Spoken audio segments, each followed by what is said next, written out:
जैसा कि last episode में हमने देखा कि मिंगजियान किंग और सेवन स्वॉर्ड किंग के अटैक्स के एक दूसरे के साथ टकराने की वजह से वहां पर बहुत ज्यादा एनर्जी रिलीज हुई थी और उसकी चपेट में आते साथ ही बहुत सारे वॉरियर्स मारे जा रहे होते हैं, जो देखकर लुओ फेंग और उसकी पूरी टीम भी वहां से पीछे हट गई थी कि तभी स्टार सील अपने अंदर से बहुत ज्यादा एनर्जी को रिलीज करने लगती है और इन दोनों पावरफुल एनर्जी रिलीजेस की वजह से वहां पर मौजूद आधे से ज्यादा लोग अपनी जानों से हाथ धो बैठते हैं और इसी की वजह से वहां पर 1000 एग्जिट्स अपीयर होना शुरू हो जाते हैं। यहाँ पर मौजूद बाकी बचे हुए जिंदा वॉरियर्स जब देखते हैं कि 1000 एग्जिट्स अपीयर हो रहे हैं तो वो बहुत ही ज्यादा खुश होते हुए कहते हैं, चलो जल्दी से यहाँ से निकले, हमारा बहुत हो गया, हम और नहीं लड़ सकते। इवन यहाँ पर इंसेक्ट वॉरियर्स, डीमन वॉरियर्स और बाकी सभी रेसिस के वॉरियर्स भी रिट्रीट कर रहे होते हैं, जो देखकर मशीन रेस के वॉरियर्स अपनी एनर्जी बीम्स का इस्तेमाल करते हुए डिस्ट्रॉय करते जा रहे थे और उन बेचारों की तो राख भी नहीं बच रही थी। तभी इधर हम लुओ फेंग को देखते हैं जो कि अपनी टीम के साथ फ्लाई करता हुआ जा रहा होता है और वो इस हो रही तबाही को देखते हुए अपने मन में कहता है, जब से मैं स्टार टावर के अंदर इंटर हुआ हूँ, स्टार टावर की तरफ से आ रही हुई वो आवाज हमेशा से मेरे साथ ही है। हालांकि इस दौरान मैंने कई सारी अजीब चीजों का सामना किया और फिर अचानक से फौरन ही स्टार सील अपीयर हो गई। ये सब कुछ ऐसे एक साथ होना कोई कोइंसिडेंस तो नहीं हो सकता। मुझे महसूस हो रहा है कि यहाँ पर जल्दी ही कुछ बहुत ही बड़ा होने वाला है। फेंग अभी ये सोच रहा था कि तभी वो देखता है कि हेवनली फॉर्मेशन किंग के ऊपर माइंड अटैक हुआ है, जिससे बचने के लिए वो काफी स्ट्रगल कर रहे थे। इसीलिए वो और उसकी पूरी टीम वहां पर रुकते हुए देखने लगती है कि आखिर ये किसने किया। इधर हेवनली फॉर्मेशन किंग भी खुद को संभालते हुए टेलीकम्युनिकेशन के थ्रू लुओ फेंग और बाकी सभी को बताते हैं, मेरे ऊपर स्पिरिचुअल अटैक हुआ है, एनिमीज ने हमें घेरा हुआ है, एवरीवन होशियार रहो। ये सुनना ही था कि पूरी टीम हेवनली फॉर्मेशन किंग को प्रोटेक्ट करने के लिए उनके आसपास खड़े होते हुए अपने पावरफुल अटैक्स को रेडी करने लगते हैं। और तभी दूसरी तरफ हमें इस बैटलफील्ड में बहुत ही ज्यादा पावरफुल फिगर्स को दिखाया जाता है, जो कि असल में डीमंस थे, जिसमें सबसे पहले होता है ड्रैगन एरो किंग, फिर फ्लेम ड्रैगन किंग और सबसे लास्ट में अर्थ शेकर किंग। इतना कम नहीं था कि तभी वहां पर कुछ और पावरफुल मॉन्स्टर्स अपीयर होते हैं, जिसमें होते हैं मिस्ट स्कॉर्पियन किंग, चिममैंग किंग, हेवनली मास्टर किंग। ये तीनों ही फ्लाइंग टाइप मॉन्स्टर्स होते हैं। ये 6 के 6 पावरफुल डीमन किंग्स मिलकर लुओ फेंग की पूरी टीम के ऊपर अटैक करने के लिए आगे बढ़ रहे थे। उन्हें अपनी तरफ आता हुआ देखकर हेवनली फॉर्मेशन किंग टेलीकम्युनिकेशन के थ्रू अपनी टीम को बताते हैं, वो डीमन रेस से चिममैंग किंग है और उसके स्पिरिचुअल अटैक्स की पावर मेरे बराबर है। मैंने पहले भी कई बार इसका सामना किया है और मैं श्योर हूँ कि अगर मुझे इसके साथ फाइट करने का टाइम दिया जाए तो मैं जीत जाऊंगा। वहीं उधर वो चिममैंग किंग हेवनली फॉर्मेशन किंग का नेम लेते हुए जोर जोर से इविल्स की तरह हंस रहा होता है। तभी फेंग की टीम से कैंग किंग कहते हैं, यहाँ पर और भी डीमन रेस के पावरफुल एक्सपर्ट्स की औरास हैं। तभी हमें दूर से एक लुक दिखाई जाती है कि लुओ फेंग की टीम को किन पावरफुल डीमंस ने घेरा हुआ है। आप सभी खुद ही देख सकते हैं कि ये डीमंस साइज में कितने ज्यादा बड़े और खूंखार हैं। फेंग उन सभी डीमंस को देखते हुए कहता है, यहाँ पर हमारे सामने टोटल 12 एनिमीज हैं, जिनमें से 6 पिनिकल किंग लेवल पर हैं, जबकि हमारी तरफ के कुछ वॉरियर्स मारे जा चुके हैं और कुछ शैटर्ड हो गए हैं और अब सिर्फ 4 पिनिकल किंग लेवल के वॉरियर्स बाकी बचे हैं। हम लोग अब यहाँ पर डिसएडवांटेज पर हैं। फेंग का एक टीममेट जिसका के नेम है वेपन मास्टर किंग, वो अपने साथियों से कहता है रिट्रीट, पर तभी सामने से एक डीमन की आवाज आती है, वेपन मास्टर किंग। ये कहते साथ उस पावरफुल डीमन बीस्ट किंग ने अपनी डोमेन का इस्तेमाल करते हुए आसपास का टाइम स्लो कर दिया था, ताकि लुओ फेंग और उसकी टीम यहाँ से बचकर ना भाग सके। और फिर वो अपने बाकी सभी मेंबर से कहता है, अटैक करो, इनमें से किसी को भी जिंदा मत छोड़ना। लुओ फेंग को भी टाइम के स्लो होने का एहसास हो चुका था। तभी हेवनली फॉर्मेशन किंग भी सोल अटैक के अंदर से निकलते हुए अपनी पावर्स को रिलीज करते हुए कहते हैं, अब रिट्रीट करने के लिए लेट हो चुका है, मैं चिममैंग किंग को रोक कर रखता हूँ, इस बार ये यकीनन मारा जाएगा। ये कहते साथ ही हेवनली फॉर्मेशन किंग इस टाइम स्लो डोमेन को तोड़ते हुए तेजी के साथ चिममैंग किंग के साथ फाइट करने के लिए आगे बढ़ जाते हैं। वहीं इधर लुओ फेंग, वेपन किंग और कैंग किंग और साथ ही हैवी एरो किंग मिलकर इन बाकी सभी 12 डीमंस को संभालने लग गए थे। वेपन किंग अपना एक पावरफुल अटैक लॉन्च करने वाले थे कि तभी 2 डीमन बीस्ट मिलकर अपनी एनर्जी बीम्स के साथ उन पर अटैक कर देते हैं। इसी वजह से यहाँ पर वेपन किंग अपना अटैक नहीं कर पाते और अपनी डोमेन का इस्तेमाल करते हुए जल्दी से उन दोनों के अटैक से बचते हैं और फिर टेलीकम्युनिकेशन के थ्रू अपनी टीम से कहते हैं, मैं सिर्फ इन दोनों डीमन रेस के एक्सपर्ट्स को टेम्परेरीली ब्लॉक करके रख सकता हूँ, ब्लेड रिवर किंग। ये सुनते साथ ही फेंग कहता है, इन्हें मैं संभालता हूँ। इसके बाद फिर फेंग हैवी एरो किंग से कहता है, हैवी एरो, पहले उन पिनिकल किंग्स को खत्म करो। जिस पर हैवी एरो किंग भी हाँ करता है और लुओ फेंग के साथ मिलकर इन चारों डीमन बीस्ट को एक साथ संभालने के लिए आगे बढ़ जाता है और ये चारों के चारों पिनिकल किंग्स थे।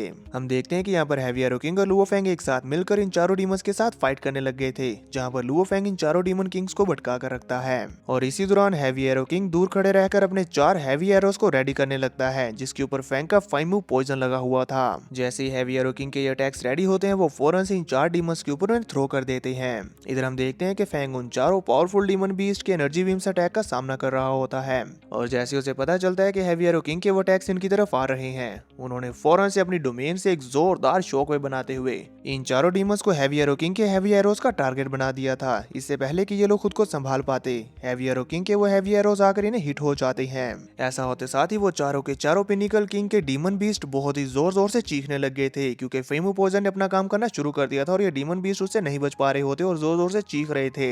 इसी मौके का फायदा उठाते हुए फैंग अपनी 9 लाइटनिंग स्वॉर्ड के साथ इन डीमन बीस्ट की बॉडी के अंदर और भी ज्यादा अपने फेमू पोजन को डालने लग गया था और फिर इन्हें बुरी तरह से इंजर्ड करने के बाद फैंग वन बाय वन अपने shattering the Galaxy slash attack का इस्तेमाल करते हुए इन्हें जान से मारने लग गया था। और ये पावरफुल डीमन बीस्ट जो कि पिनिकल किंग लेवल पर हैं, वो भी फैंग के सामने नहीं टिक पाते और अपनी अपनी जानों से हाथ गवा बैठे थे। ये नजारा सच में देखने लायक था। आप सब दोस्त भी स्क्रीन पर देख सकते हैं कि इन डीमन बीस्ट की बॉडी के कितने ज्यादा टुकड़े टुकड़े हो गए थे। तभी इसी दौरान फैंग की टीम का एक मेंबर कैंग किंग एक डीमन बीस्ट की एनर्जी बीम की चपेट में आ जाता है, जिसकी वजह से वो खुद को नहीं संभाल पाता और इसके साथ बुरी तरह से हिट होने की वजह से वो सीधा स्टार सील के साथ जा टकरा गया था और वो वहीं पर मारा जाता है। इसी के साथ साथ हमें देखने को मिलता है कि स्टार सील के अंदर से बहुत ही ज्यादा पावरफुल एनर्जी वेव्स निकल रही होती हैं, जिसकी चपेट में जो कोई भी वॉरियर आ रहा था वो इंस्टेंटली मारा जा रहा होता है। स्टार सील को हासिल करने वाली ये बैटल अब आहिस्ता आहिस्ता और भी ज्यादा टेरिफाइंग होती जा रही होती है। स्टार सील की चपेट में आकर जो लोग मारे जा रहे थे उनके ट्रेजर्स वहीं पर हवा में फैलते जा रहे होते हैं। इसी दौरान हम देखते हैं कि वेपन किंग को 4 पावरफुल डीमन बीस्ट ने घेर रखा है और वो अपनी अपनी एनर्जी बीम्स के साथ उन पर अटैक करते हुए उन्हें जान से मारने की कोशिश कर रहे हैं। और अब क्योंकि वेपन किंग एक साथ इन चारों का सामना नहीं कर सकते, तो वो अपनी डोमेन का इस्तेमाल करते हुए इनके एनर्जी बीम अटैक से खुद को बचाने की कोशिश कर रहे थे। पर जब वो इसे भी नहीं संभाल पा रहे होते तो वो टेलीकम्युनिकेशन के थ्रू लुओ फैंग से कहते हैं, blade river king, heavenly formation king, पीछे हट जाओ, हम इन लोगों को नहीं रोक सकते। वो भी इतना बोल ही रहे थे कि तभी एक डीमन बीस्ट ने अपनी टेल के साथ उनकी डोमेन को हिट करते हुए चकनाचूर करके उन्हें जान से मार डाला था। पर क्योंकि वो भी एक किंग लेवल के वॉरियर है, इसलिए वो फौरन से अपनी बॉडी को रीजनरेट कर लेते हैं। अभी वो रीजनरेट करते ही हैं कि तभी उन डीमन बीस्ट ने फिर से उनके ऊपर एनर्जी बीम अटैक करना शुरू कर दिया था। तो वो दोबारा से अपनी डोमेन का इस्तेमाल करते हुए खुद को प्रोटेक्ट करते हुए कहते हैं, मैंने जितना सोचा था ये तो उससे भी कहीं ज्यादा पावरफुल है। वहीं इधर हैवी एरो किंग भी एक डीमन बीस्ट का सामना करने की कोशिश कर रहे होते हैं, जबकि हेवनली फॉर्मेशन किंग चिममैंग किंग की चपेट में बुरी तरह से फंस चुके थे। अपने सामने ये सब कुछ होता हुआ देखकर लुओ फैंग अपने मन में कहता है, कैंग किंग स्टार सील की एनर्जी की चपेट में आकर मारा जा चुका है, जबकि उसी के साथ ही वेपन मास्टर किंग को 4 पिनिकल किंग के बीच ने घेरा हुआ है और हेवनली फॉर्मेशन किंग ने अपने एनिमी के साथ फाइट करने के लिए अपनी अनडाइंग बॉडी को बर्न करना शुरू कर दिया है। ये सोचते साथ साथ भी फैंग फाइट कर रहा था और इस फाइट में जैसे ही उसे मौका मिलता है वो अपनी 9 लाइटनिंग स्वॉर्ड को एक बीस्ट के सर में धंसाते हुए उसके अंदर अपनी काफी सारी स्पिरिचुअल एनर्जी को रिलीज करते हुए उसे वहीं पर ब्लास्ट करवा देता है और फिर टेलीकम्युनिकेशन के थ्रू हैवी एरो किंग से कहता है, heavy arrow weapon master king की मदद करो, जिस पर हैवी एरो किंग फौरन से वेपन मास्टर किंग की मदद करने के लिए चला गया था। वहीं इधर हम देखते हैं कि हेवनली फॉर्मेशन किंग अपने एक एनिमी के साथ फाइट करने की कोशिश कर रहे हैं, लेकिन उनका वो एनिमी बहुत ही ज्यादा पावरफुल है। जैसे वो उनके नजदीक जाने की कोशिश करते हैं तो वो डीमन बीस्ट एक जोरदार रोर करते हुए हेवनली फॉर्मेशन किंग को आगे नहीं बढ़ने देता। तभी ही चिनमैंग किंग एक बार दोबारा से अपने स्पिरिचुअल अटैक से हेवनली फॉर्मेशन को हिट करते हुए उन्हें बुरी तरह से इंजर्ड कर देते हैं, जिसकी वजह से हेवनली फॉर्मेशन किंग बुरी तरह से इंजर्ड होते हुए गिरने लग गए थे। ये देखकर फैंग भी शॉक होते हुए कहता है, हेवनली फॉर्मेशन किंग। उन्हें इस तरह से बुरी तरह से गिरता हुआ देखकर फैंग फौरन से उन्हें बचाने के लिए आगे बढ़ने लग गया था और इस दौरान अभी भी चिनमैंग किंग इन दोनों का पीछा कर रहे होते हैं। फैंग तेजी के साथ आगे बढ़ते हुए हेवनली फॉर्मेशन किंग को पकड़कर उन्हें संभालने की कोशिश करता है ताकि कहीं ये भी स्टार सील के साथ टकराकर मारे न जाएं। यहाँ जैसे ही फैंग उन्हें संभाल रहा होता है कि तभी चिनमैंग किंग ने उसके ऊपर अपना पावरफुल सोल अटैक कर दिया था, जिससे हिट होते साथ ही फैंग खुद को संभाल नहीं पाता और अनकॉन्शियस होते हुए नीचे गिरने लग गया था। तो अब हेवनली फॉर्मेशन किंग फैंग को संभालने के लिए उसका पीछा करते हुए कहते हैं, यांग। हैवी एरो किंग को भी ये एहसास हो जाता है और जैसे उन्हें ये पता चलता है वो फौरन से लुओ फैंग की तरफ भागते हुए कहता है, मास्टर। वेपन किंग भी उनके पीछे पीछे लुओ फैंग को बचाने के लिए आगे बढ़ जाते हैं। इसी दौरान हम देखते हैं कि अभी भी कई सारे डीमन बीस्ट इनके पीछे लगे हुए हैं। यहाँ heavenly formation king Luo Fang की तरफ बढ़ते हुए इविल इंटेंशंस के साथ अपने मन में कहते हैं, इस बार वाकई मैंने एक बड़े खिलाड़ी को स्ट्राइक किया है, आज तो मेरे हाथ जैकपॉट लगेगा। यहाँ आज तुम्हारे सारे ट्रेजर्स और तुम्हारी सारी वेल्थ मेरी होगी। ये कहते हुए वो इविल्स की तरह स्माइल करते साथ साथ कहते हैं, जल्दी, मुझे और जल्दी करना होगा। अगर ये स्टार सील के क्योटिक करंट्स में गिर गया तो ये यकीनन मारा जाएगा और मेरे हाथ कुछ नहीं लगेगा। मुझे जल्दी करनी होगी। Even mighty blade river king भी एक कंबाइंड स्पिरिचुअल अटैक के सामने खड़ा नहीं रह सकता। अभी ये अपनी कॉन्शियसनेस को रिगेन नहीं कर पाएगा। हेवनली फॉर्मेशन किंग ये सोच रहा था कि तभी लुओ फैंग खुद को संभालते हुए गुस्से में अपनी आंखें खोलते हुए कहता है, हेवनली फॉर्मेशन किंग, तो ये तुम हो। तुमने चिन मैंग किंग को कंट्रोल करते हुए उसके साथ फेक बैटल की और हमें ऐसा शो किया जैसे कि तुम उसके कंट्रोल में हो। ये सब तुम्हारी चाल है और ये यकीनन तुम्हारा फर्स्ट टाइम नहीं है जब तुम किसी के ट्रेजर्स और वेल्थ को हासिल करने के लिए ऐसा कर रहे हो। ये कहते साथ साथ फैंग अभी भी नीचे गिरता जा रहा था। फैंग की ये बातें सुनकर हेवनली फॉर्मेशन किंग कहता है, डैम इट, इसने मेरी इल्यूजन का इतनी जल्दी ब्रेक थ्रू कैसे कर लिया। खैर जो भी हो, अब काफी देर हो चुकी है। जब हेवनली फॉर्मेशन किंग ये सोच रहा था तो लुओ फैंग भी पीछे की तरफ ही देख रहा होता है कि वो स्टार सील के काफी करीब पहुंच चुका है। अगर वो उसके साथ टकराया तो यहीं पर जान से मारा जाएगा। इसीलिए फैंग इससे बचने के लिए अपनी क्योटिक विंग्स का इस्तेमाल करने लग गया था। तभी हेवनली फॉर्मेशन किंग उससे कहते हैं, तुम बहुत क्लोज हो, अब तुम इसे डॉज नहीं कर सकते। जिस पर फैंग फौरन से अपने गॉड फायर सोर्स क्रिस्टल को बाहर निकालते हुए कहता है, तो फिर मैं इसे यूज करूंगा। मैं इससे नहीं डरता, लेकिन इसकी चपेट में आकर तुम भी शैटर्ड हो जाओगे। फैंग के हाथ में वो गॉड फायर सोर्स क्रिस्टल देखते साथ ही हेवनली फॉर्मेशन किंग फौरन से पैनिक करते हुए पीछे की तरफ भागने लग गए थे। और यहाँ हम उनके चेहरे से देख ही सकते हैं कि डर के मारे उसकी हालत कितनी ज्यादा खराब हो चुकी है।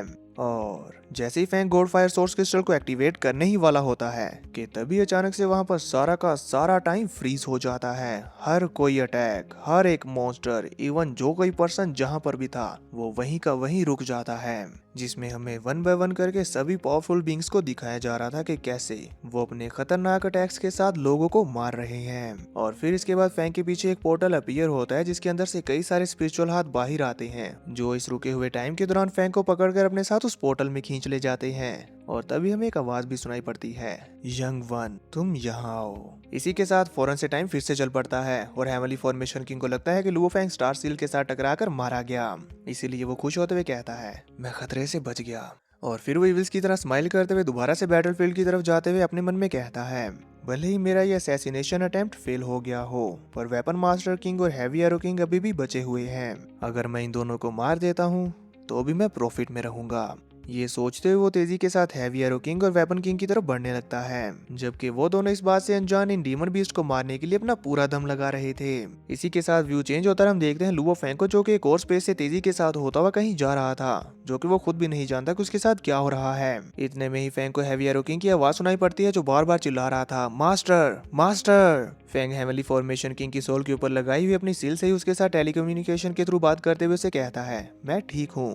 उस हेवनली फॉर्मेशन किंग ने बुज़दिली से मुझे असैसिनेट करते हुए जान से मारने की कोशिश की। जल्दी से वेपन मास्टर किंग को वार्न कर दो कि वो केयरफुल रहे और तुम भी उसके साथ रहो और यहाँ से कहीं दूर चले जाओ और मेरे वापस आने का इंतजार करना। इसी के साथ फैंग का कम्युनिकेशन कट हो जाता है और हमें देखने को मिलता है कि फैंग की स्वॉर्ड और वो गॉड फायर सोर्स क्रिस्टल जो उसके हाथ में था वो ऑटोमेटिकली फैंग की स्टोरी रिंग में चले जाते हैं, जो देखकर फैंग भी हैरान होता है कि ये कैसे हो गया। अभी फैंग इतना सोच ही रहा था कि तभी उसे फिर से एक साइड से वो अजीब सी फीलिंग आने लगती है, इसलिए वो फौरन से तेजी के साथ उसका पीछा करने लग गया था। और जैसे जैसे वो आगे बढ़ता जाता है उसे अपने सामने स्टार सील नजर आती है। उसे देखते साथ ही फैंग अमेज हो गया था।